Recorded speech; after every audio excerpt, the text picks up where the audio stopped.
Nós vamos dar sequência, então, na nossa série de exposições na carta de Paulo aos Gálatas. Estamos quase finalizando ela. Hoje é a 15ª mensagem. Obrigado, Cris.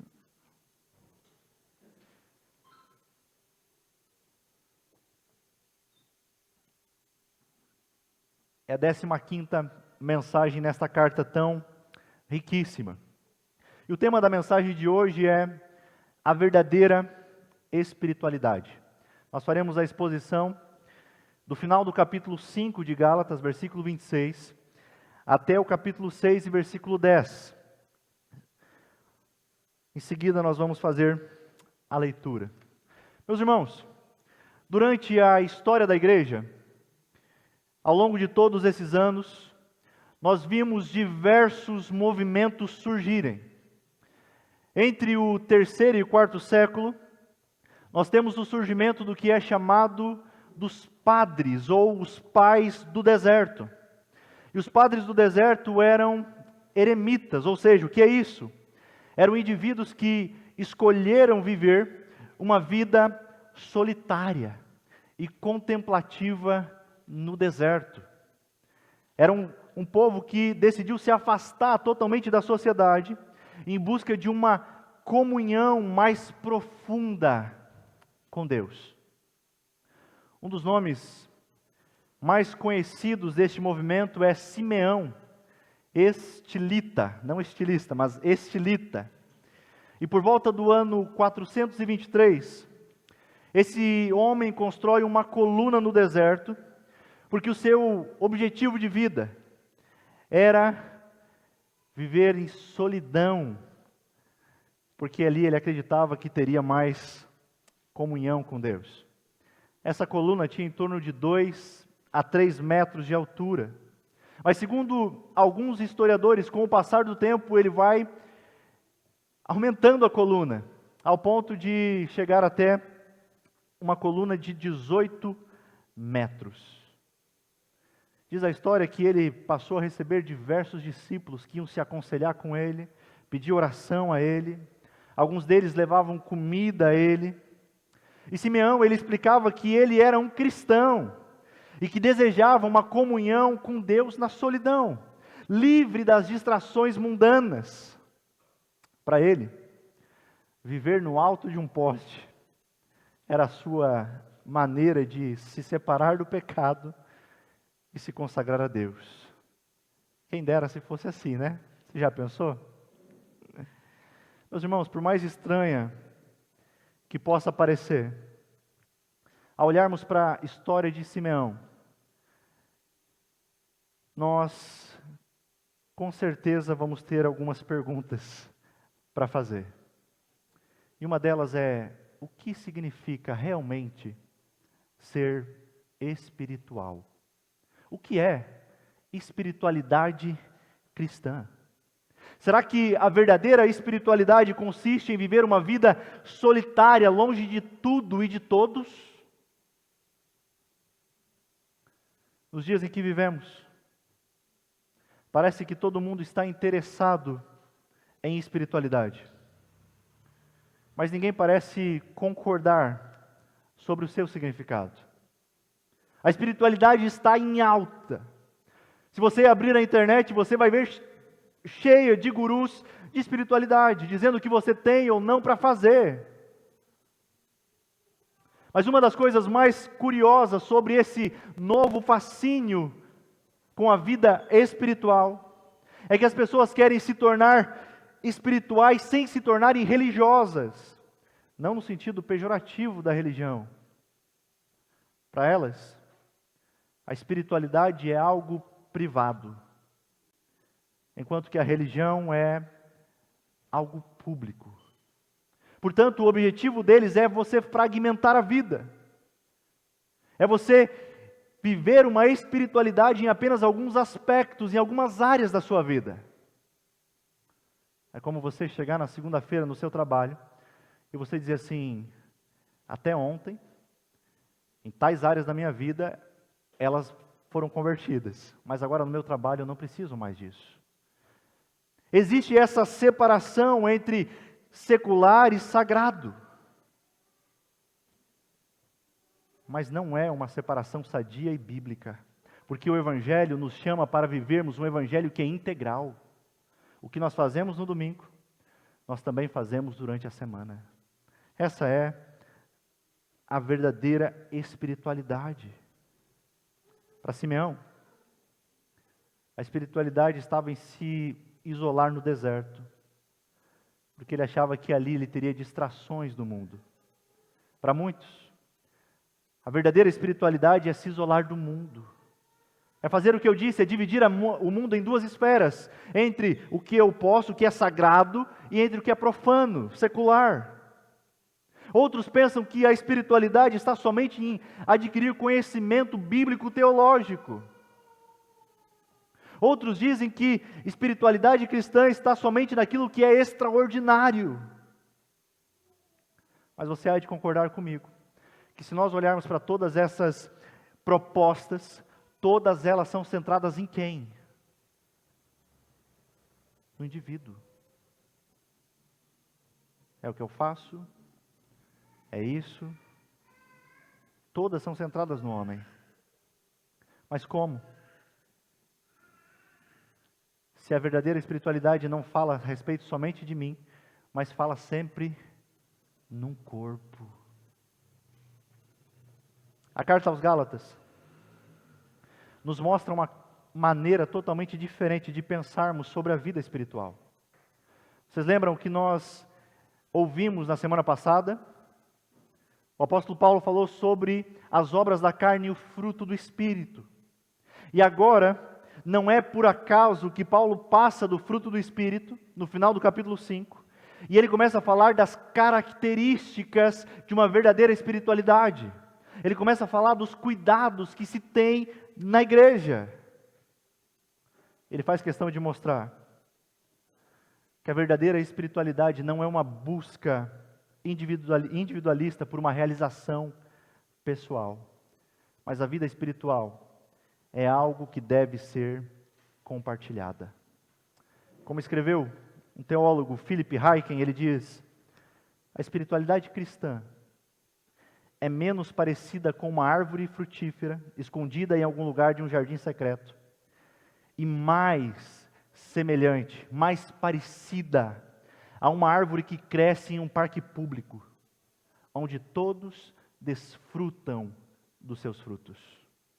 É o que Paulo vai mostrar no capítulo 6 de Gálatas, de que um verdadeiro crente, um verdadeiro cristão, um membro saudável da igreja, é aquele que vive para glorificar a Deus, servir, cuidar da sua igreja local. Vamos olhar o texto? Gálatas 5, versículo 26, e até o capítulo 6 e versículo 10. Assim está escrito: não sejamos presunçosos, provocando uns aos outros e tendo inveja uns dos outros. Irmãos, se alguém for surpreendido em algum pecado, vocês que são espirituais deverão restaurá-lo com mansidão. Cuide-se, porém, cada um para que também não seja tentado. Levem os fardos pesados uns dos outros, e assim cumpram a lei de Cristo. Se alguém se considera alguma coisa não sendo nada, engana-se a si mesmo. Cada um examine os próprios atos, e então poderá orgulhar-se de si mesmo sem se comparar com ninguém, pois cada um deverá levar a própria carga. O que está sendo instruído na palavra, partilhe todas as coisas boas com aquele que o instrui. Não se deixem enganar. De Deus não se zomba, pois o que o homem semear, isso também colherá. Quem semeia para a sua carne, da carne colherá destruição. Mas quem semeia para o Espírito, do Espírito colherá a vida eterna. E não nos cansemos de fazer o bem, pois no tempo próprio colheremos, se não desanimarmos. Portanto, enquanto temos oportunidade, façamos o bem a todos, especialmente aos da família da fé.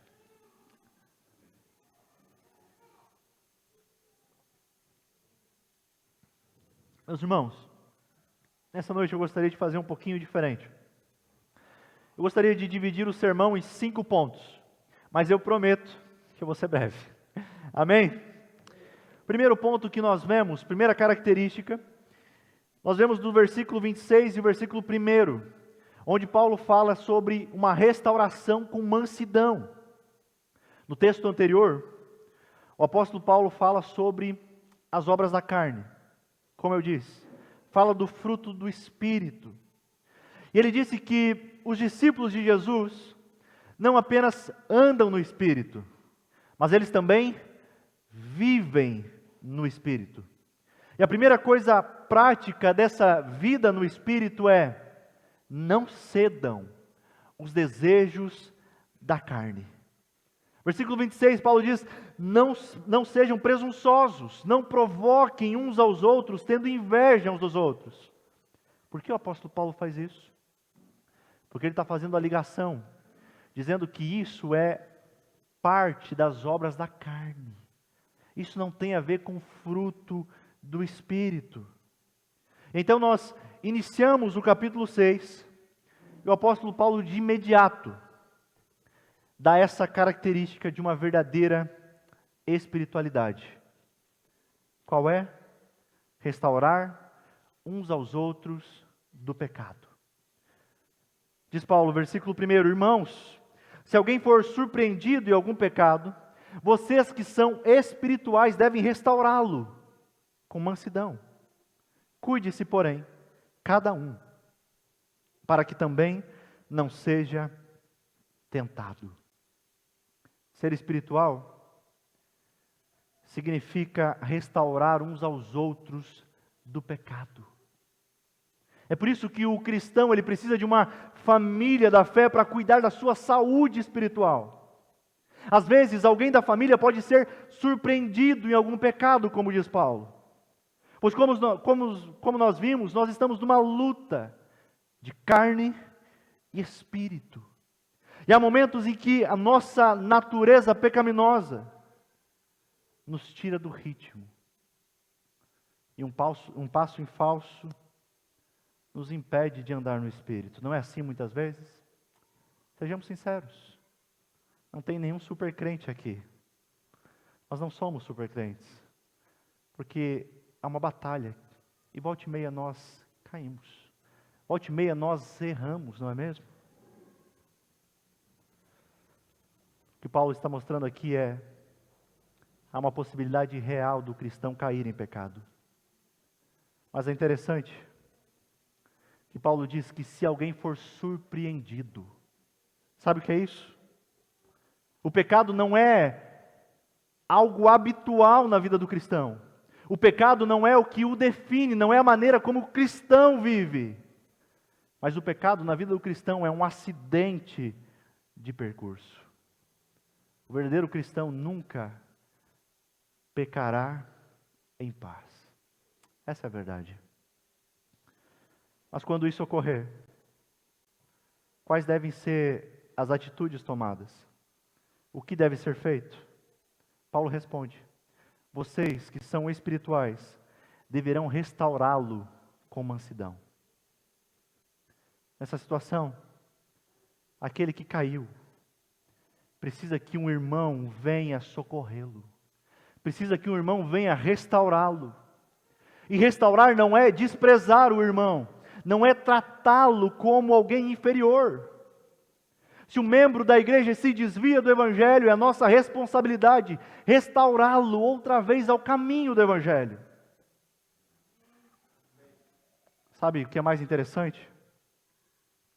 O que chama a atenção é o termo que Paulo utiliza aqui para restaurar. Ele utiliza a palavra grega katartizete, que vem de um contexto médico do primeiro século. Era como se fosse um ortopedista que colocava um osso deslocado no lugar. Tim Keller escrevendo, ele diz: um osso deslocado causa uma dor terrível. Não sei se alguém já teve uma experiência de quebrar algum osso ou deslocar, sabe como é, né? Ele diz: um osso deslocado causa uma dor terrível.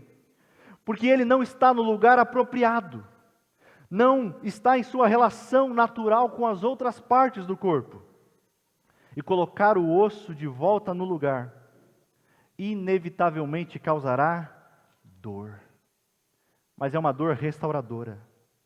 Isso significa que devemos confrontar, mesmo que seja doloroso. E ele segue dizendo: nosso confronto, porém, deve ter o objetivo de causar uma transformação de vida e de coração. A restauração é algo que causará dor. Mas Paulo está dizendo que é uma dor que restaura. Meu irmão, se você for surpreendido em algum pecado, e alguém for falar com você, saiba que o processo pode ser doloroso, mas o que esse irmão está fazendo é porque ele ama você. Não é para o seu mal. Talvez você se pergunte: ok, entendi. Mas quem é que está habilitado a fazer isso? Quem é que pode fazer isso? O que Paulo diz? Vocês, que são espirituais. Será que o apóstolo Paulo está falando dos pastores? Quem sabe dos líderes? Quem sabe dos presbíteros? Esses que são espirituais? Qual é a primeira palavra que Paulo utiliza no versículo 1? Irmãos. O apóstolo Paulo não está escrevendo aos pastores da Galácia, mas ele está escrevendo aos crentes, aos membros da igreja da Galácia. Isso significa que a responsabilidade pelo cuidado da igreja local não é apenas dos seus pastores, mas é de todos os seus membros. E quando agimos em restaurar um irmão, o apóstolo Paulo diz que nós temos que fazer isso com mansidão. Vocês lembram que mansidão também é uma das características do fruto do Espírito?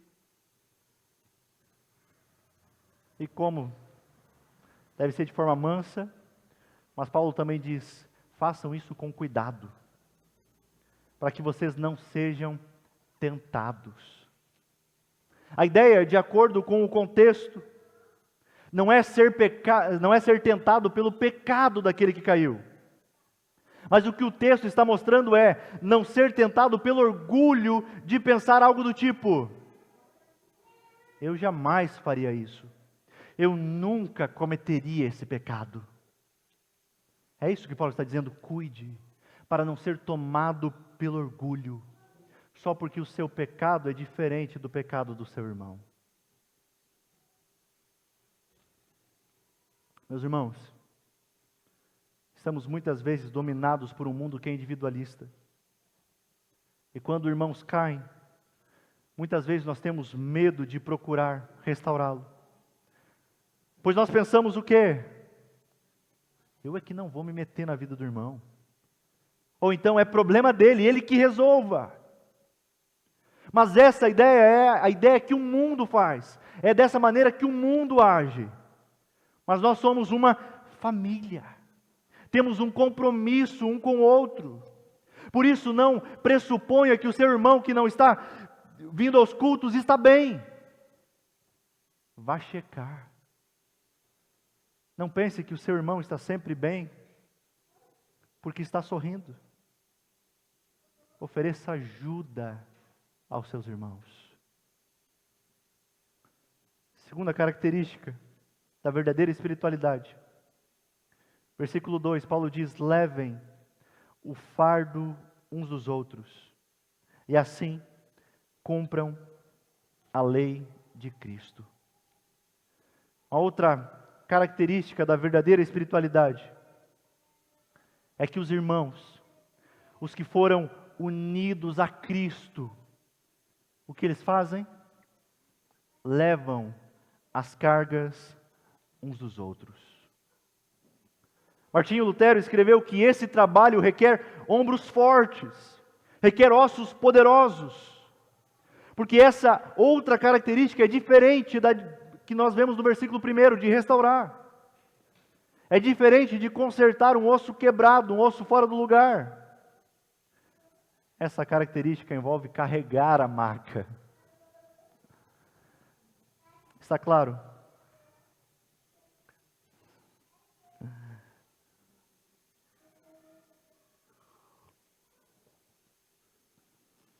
Está claro nesse versículo, meus irmãos, que cristãos terão fardos. E que estes muitas vezes serão pesados. Paulo está mostrando que a realidade da vida cristã não é sabor de mel.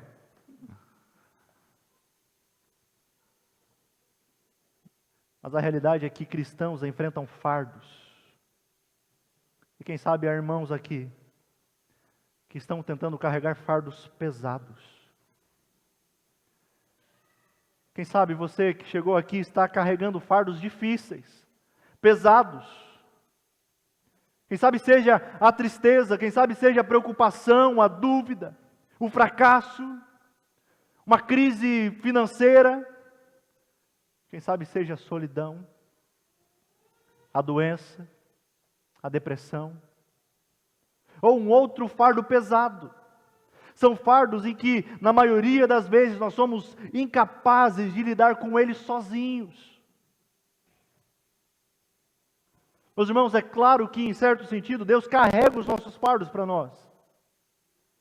O nosso maior e mais pesado fardo, o fardo infinito do nosso pecado e da nossa culpa, foi carregado por Ele. Somente Deus é quem consegue suportar. Ele fez isso ao entregar o seu Filho para morrer na cruz, como perdão para carregar os nossos pecados.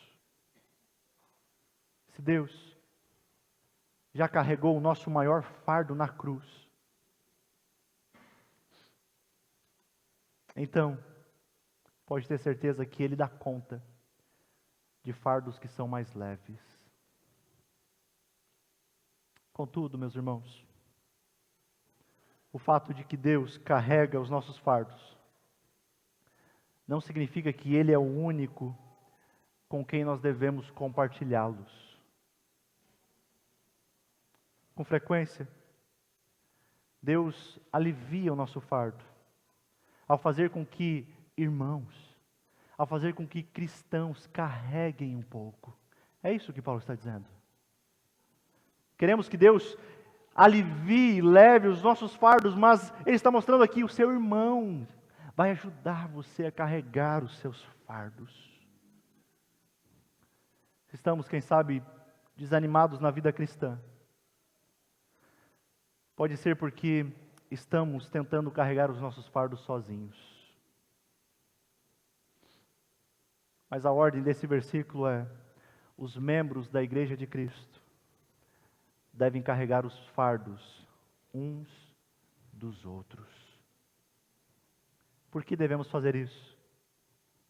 Paulo responde no final do versículo: porque assim estaremos cumprindo a lei de Cristo. Sabe o que isso significa? Significa fazer aos outros algo parecido que Cristo fez por nós.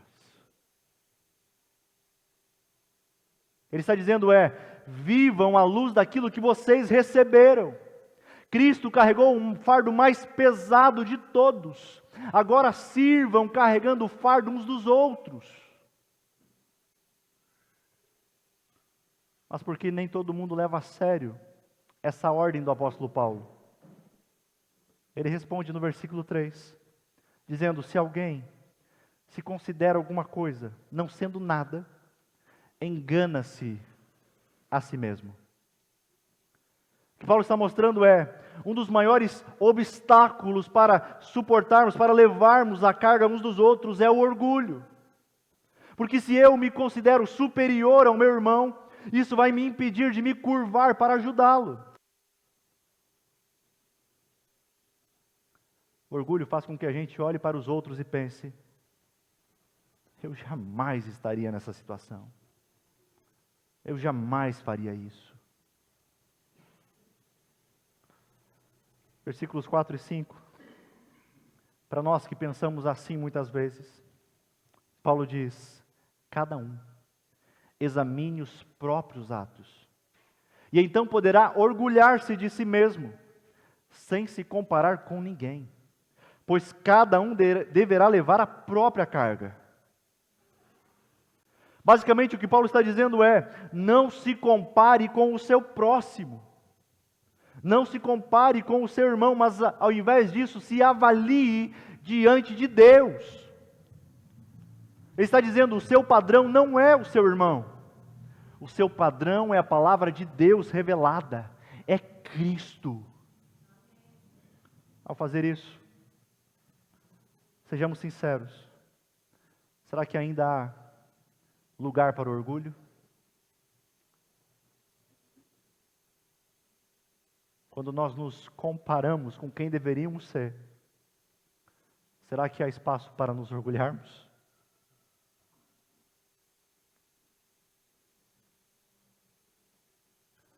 Isso mostra o poder da graça de Deus, de que nada somos e nada podemos fazer. Por isso nós não podemos nos sentir maior e melhor do que ninguém. Outra coisa que nos chama a atenção nesses versículos, se você observou, o apóstolo Paulo faz uma distinção entre fardo e carga. Versículo 2 e versículo 5. Segundo Paulo, carga é algo mais leve, e eu mesmo posso levar. Alguns tratam tudo como se fosse um fardo, quando na verdade são cargas leves. Outros tratam tudo como se fosse carga leve e se recusam a pedir ajuda. Mas agora, quem sabe você é alguém que descobriu um diagnóstico recentemente, não tão agradável, e você está sofrendo com isso. Ou então você perdeu um ente querido, está sofrendo para prosseguir. Quem sabe você foi abandonado e agora está lutando para seguir a vida. Ou quem sabe você está enfrentando um outro tipo de dificuldade. Saiba que isso é fardo. E todos nós aqui temos a responsabilidade de ajudá-lo de alguma forma. Mas meu irmão, se você se vê carregando algum fardo, garanta que alguém conheça a sua situação. Muitos cristãos não têm conhecimento dos fardos dos seus irmãos e irmãs, e por isso não oferecem ajuda. Nós não conseguimos adivinhar isso. Nem sempre vamos conseguir perceber no olhar. Nem sempre vamos notar em uma conversa no final de culto. Mas carregar o fardo uns dos outros é o dever de todo cristão. Certifique-se de que o seu irmão sabe do que você está passando. Você não precisa carregar esses fardos sozinho.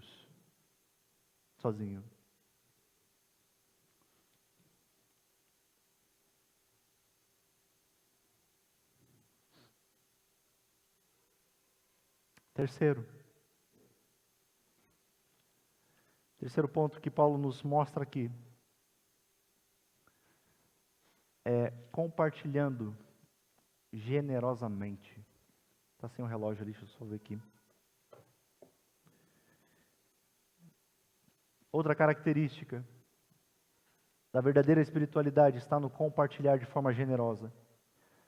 O apóstolo Paulo, versículo 6, diz: o que está sendo instruído na palavra, partilhe todas as coisas boas com quem o instrui.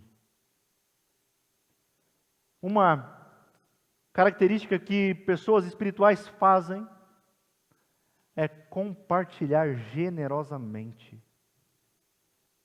O que chama a atenção é que, primeiramente, ele está sendo instruído na palavra. E a palavra que Paulo utiliza aqui é catecúmenos. Isso é aquilo que está sendo catequizado, ensinado. Assim, aqueles que recebem instrução na palavra devem partilhar. E essa partilha é tanto que aprendeu, como partilhar tempo, dons e recursos.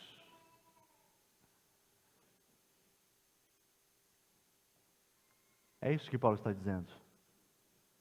Aquele que é instruído na palavra, então você tem que compartilhar o que você está aprendendo, compartilhar tempo, compartilhar dons e compartilhar recursos. O versículo nos mostra duas coisas. Primeiro, mostra claramente, teólogos dizem, o trabalho do pastor. Segundo esse verso, diz Paulo, o pastor é aquele que está instruindo na palavra. O pastor é aquele que se dedica no ensino da palavra.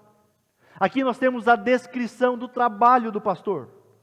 É claro que ele se envolve com outras atividades, mas a ideia de Paulo aqui, um verdadeiro pastor, vive para cuidar do seu rebanho, alimentando principalmente. E isso por meio da palavra de Deus. Meus irmãos, nós vimos constantemente em diversos lugares em que o pastor é um administrador, um gestor de negócios, alguém que faz 1001 coisas, mas não tem tempo para se dedicar ao estudo e ao ensino da palavra. E nós louvamos a Deus por essa igreja, porque aqui não é dessa forma. Aqui o pastor faz o que o pastor tem que fazer. Segunda coisa que o texto nos mostra. Primeiramente, ele fala desse trabalho, mas depois ele fala daqueles que são instruídos. Ele diz, se você está sendo instruído, então você deve partilhar, compartilhar generosamente. Eu pergunto a você, você tem partilhado com a igreja local generosamente? Com o seu tempo, com os seus dons e com os seus recursos? Há alguns irmãos que não têm a possibilidade de fazer, pois passam muitas vezes por dificuldades financeiras. E é o nosso dever então ajudá-los. Mas há outros irmãos que podem ser generosos, mas escolhem não ser. Muitas vezes por puro egoísmo. Às vezes gastam apenas com seus negócios, com suas famílias, com seus prazeres. E com a igreja, pouquíssimo. Migalhas. Só o que sobrar. Mas sabe o que é interessante? O que deve nos chamar a atenção aqui é que o verbo que Paulo utiliza nesse versículo para partilhar é uma palavra bastante conhecida. Palavra chamada koinonia. Sabe o que significa? Isso significa comunhão. Meu irmão, cumprimentar o irmão na entrada e na saída do culto não é comunhão. Isso é educação. É o que fazemos no nosso trabalho. Biblicamente falando, comunhão é partilhar a vida cristã e a missão da igreja. E isso é feito através do ministério da palavra de Deus. Porque nós existimos para glorificar a Deus e fazer discípulos. É por isso que nós compartilhamos os nossos recursos com a igreja. É interessante que a preocupação principal de Paulo aqui, diferentemente de muitos pastores da prosperidade, a preocupação de Paulo aqui não é com o dinheiro, mas a preocupação de Paulo é com o avanço do Evangelho. Essa é a preocupação de Paulo. Para avançar o Evangelho também precisa ter recursos para isso. Quando o Evangelho ele é fielmente pregado, os eleitos são chamados à salvação. A igreja é edificada. Meus irmãos, então, ofertar e dizimar não é algo que você deve fazer por obrigação. Mas fazemos isso por comunhão e porque estamos em missão. Devemos entender que essa é uma oportunidade que Deus nos dá, de ver a palavra dele sendo pregada e ensinada com fidelidade. Aqui, mas também em todos os lugares em que temos missionários. ao fazermos isso, nos alegramos, porque nós queremos ver o Evangelho alcançando o coração da criança, alcançando o coração do adolescente, do jovem, adulto, do idoso.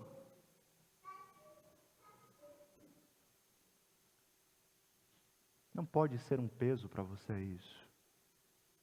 Se você deseja que o reino avance,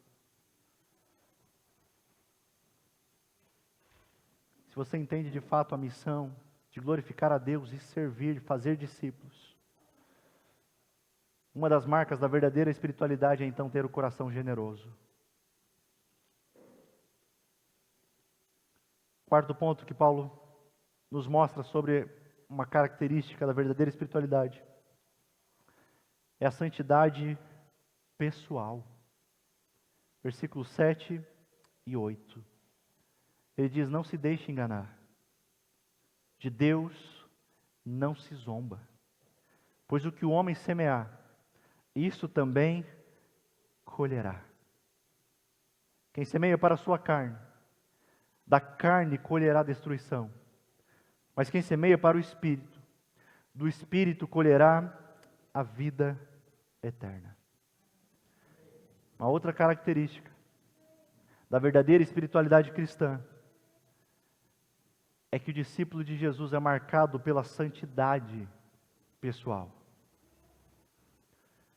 E o que Paulo faz aqui, ele utiliza a figura da agricultura. Mas antes dele falar dessa figura, ele faz uma advertência. Ele diz: olha, não se deixe enganar. De Deus não se zomba. Pois os Gálatas haviam sido instruídos por Paulo, chegaram à fé através de Paulo, mas alguns deles estavam sendo seduzidos por um outro evangelho, um outro tipo de evangelho, que Paulo diz, um falso evangelho. Então o apóstolo faz questão de lembrar de um princípio do setor agrícola, mas também da vida espiritual. Pois o que o homem semear, isso também colherá. É interessante que aqui nós temos somente duas opções de plantações. Como escreveu um puritano, William Perks, ele diz: há dois tipos de sementes que os homens semeiam na vida. Sementes boas e sementes más. Dois tipos de semeadores: homens espirituais e homens carnais. Dois tipos de terra sobre a qual essa semente é lançada: a carne e o espírito. Lembram que ao falar de carne, o apóstolo Paulo está falando da nossa natureza caída, pecaminosa. Nós vimos isso no capítulo 5. E aqui Paulo está dizendo: se vocês plantarem nesse campo, os frutos serão da carne. Eles irão gerar destruição. Se plantarmos na carne, não podemos esperar colher no espírito. É certo, se você planta no terreno da carne, saiba que você vai colher destruição. Não brinque com isso, não pense que você pode sair ileso disso. Mas em contrapartida, na verdadeira espiritualidade, nós somos chamados para semear no Espírito. Mais especificamente, semear para o Espírito significa plantar o tipo de semente que vem do fruto do Espírito: amor, alegria, bondade, fidelidade, mansidão, paciência. Como nós cultivamos isso? Usando os recursos que Deus nos dá: sua palavra, oração, adoração, sacramentos, ceia e batismo.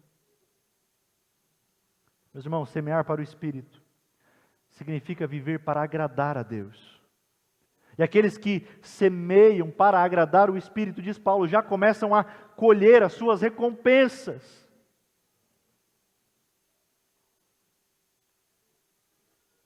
Mas ao mesmo tempo nós colhemos aqui uma parte, mas isso nos faz desejar por algo futuro, onde enfim, desfrutaremos totalmente daquilo que Deus tem preparado a nós. Você pode se alegrar com isso? O que você tem plantado, meu irmão? O pastor John Stott, comentando o texto, ele escreve: há muitos cristãos que semeiam para a carne todos os dias, e depois aparecem se perguntando por que não colhem santidade na vida. Na vida espiritual, nós iremos colher o que plantarmos. Então, escolha o seu campo com cuidado. Semeie pensamentos e obras no Espírito. Mas, quer saber onde você mais tem plantado a sua vida? Se pergunte: que tipo de livros você tem lido? Que tipo de entretenimento você tem consumido? Qual o tempo que você investe em leitura da palavra e oração? Meus irmãos, é interessante que, embora essa santidade seja individual, nós precisamos lembrar que as nossas decisões pessoais vão impactar diretamente a vida relacional, o coletivo. Se eu planto no campo da carne, a esposa vai sofrer, os filhos vão sofrer, os irmãos vão sofrer. Mas agora, se eu planto no campo do Espírito, todos à minha volta serão também abençoados.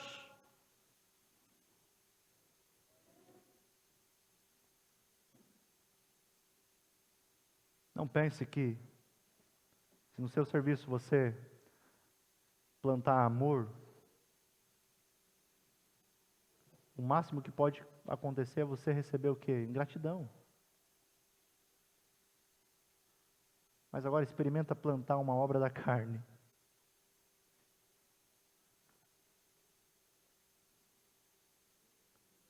Você vai criar uma guerra.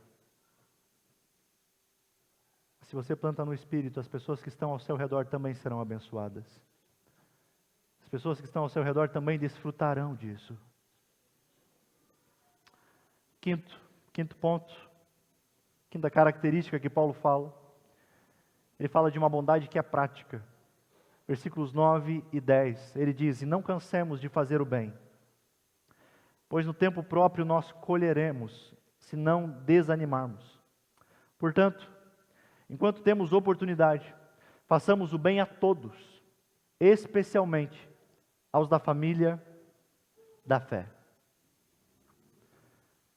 A verdadeira espiritualidade implica também em cuidado, implica em bondade. Observem que por 2 vezes o apóstolo Paulo diz: façamos o bem. Uma das marcas do cristão deve ser a bondade. Mas não é uma bondade abstrata, é uma bondade prática. Essa bondade que Paulo fala não é como muitas vezes as pessoas têm a ideia, uma bondade distante. Mas essa bondade, ela envolve demonstrações reais de bondade. É algo que deve ser prático. Os cristãos, mais do que qualquer outras pessoas, deveriam buscar sempre oportunidades para abençoarmos as pessoas. O que muitas vezes perguntamos é: ok, mas quem são essas pessoas que devemos praticar o bem? Devo fazer o bem, mas a quem? Paulo responde: façam o bem a todos, vírgula, especialmente aos da família da fé. O que ele está mostrando inicialmente é que nós não podemos viver em uma bolha, nos trancando aqui, esquecendo do mundo lá fora. Nós também temos as nossas responsabilidades sociais com pessoas não cristãs. Precisamos praticar o bem a essas pessoas. Mas ele coloca uma vírgula, tem uma vírgula ali, dizendo que nós não deveríamos se envolver tanto com as pessoas de fora, ao ponto de esquecermos da nossa própria família da fé. O que Paulo está mostrando é que não é somente lá fora que devemos servir, mas ele diz especialmente os da família da fé. Eu sei que não é fácil, e que muitas vezes nós desanimamos. Por isso que Paulo diz, mas não cansem de fazer o bem, pois no tempo certo nós colheremos os frutos. Amém? Meus irmãos, esse texto nos mostrou de forma nítida o que é a verdadeira espiritualidade cristã. Eu desejo nessa noite que esse texto tenha tocado o teu coração, que esse texto tenha incomodado você, ao ponto de você sair daqui pensando em como colocar isso que ouviu em prática. Se você me permite, eu quero lhe dar umas ideias. E a primeira é, ao voltar para casa, pense em 3 pessoas e como você pode servi-los durante essa semana. Será que durante a semana que passou você não notou nada no seu trabalho? Ninguém passando por alguma situação diferente? Pense em 3 pessoas. Procure servi-las.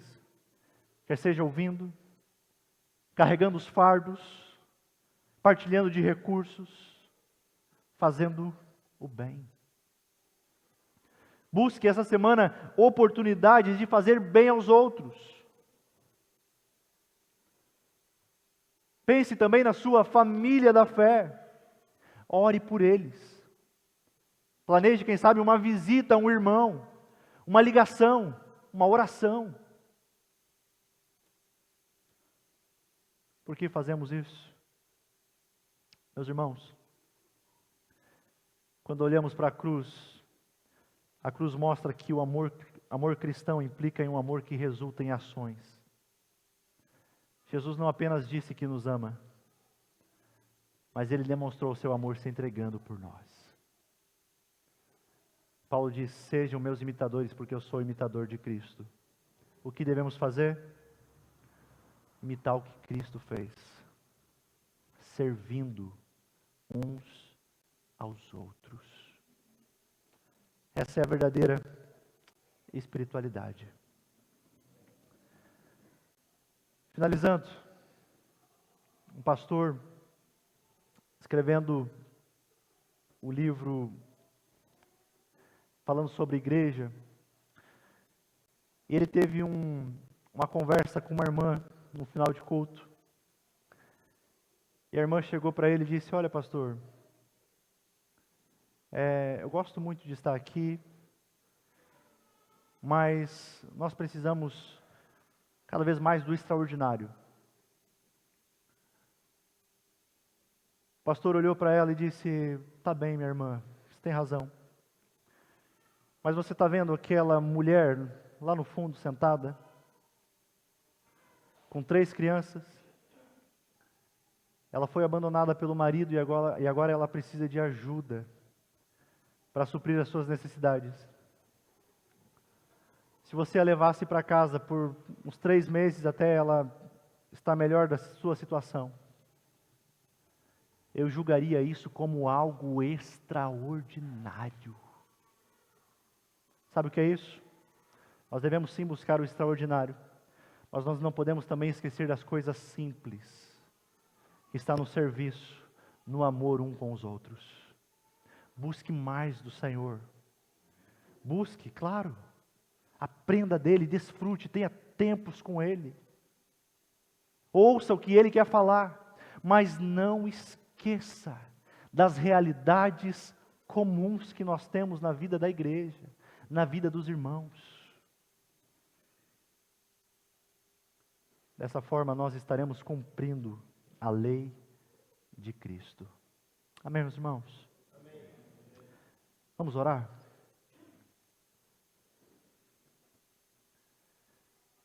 Senhor, Tu és tão bondoso. E aqui nós aprendemos sobre a verdadeira espiritualidade cristã. E quanto mais cheios do Espírito nós somos, mais humanos nos tornamos, mais misericordiosos, mais amorosos, mais bondosos nós nos tornamos, mais generosos, Pai. Essa é a verdadeira espiritualidade cristã. Eu sei que muitas vezes nós caímos, erramos, falhamos. Mas ensina-nos, ó Pai, a plantar sempre no terreno do Espírito. Ensina-nos, ó Pai, a olhar aos nossos irmãos, olhar para as suas necessidades, olhar para as suas carências, para os seus fardos. Não nos deixe viver uma vida individualista, mas faz com que nós caminhemos juntos uns com os outros, carregando os fardos uns dos outros. Não deixa, Senhor, com que nenhum irmão venha desanimar na caminhada, mas que a cada dia nós possamos ser encorajados por Ti, e sendo encorajados uns pelos outros. É tudo o que mais desejamos. E como família, nós queremos cantar, celebrar, pois recebemos de fato um novo coração. Esse coração nos inseriu na comunidade dos santos. Essa comunidade se alegra uns com os outros, canta uns com os outros. Eu convido os meus irmãos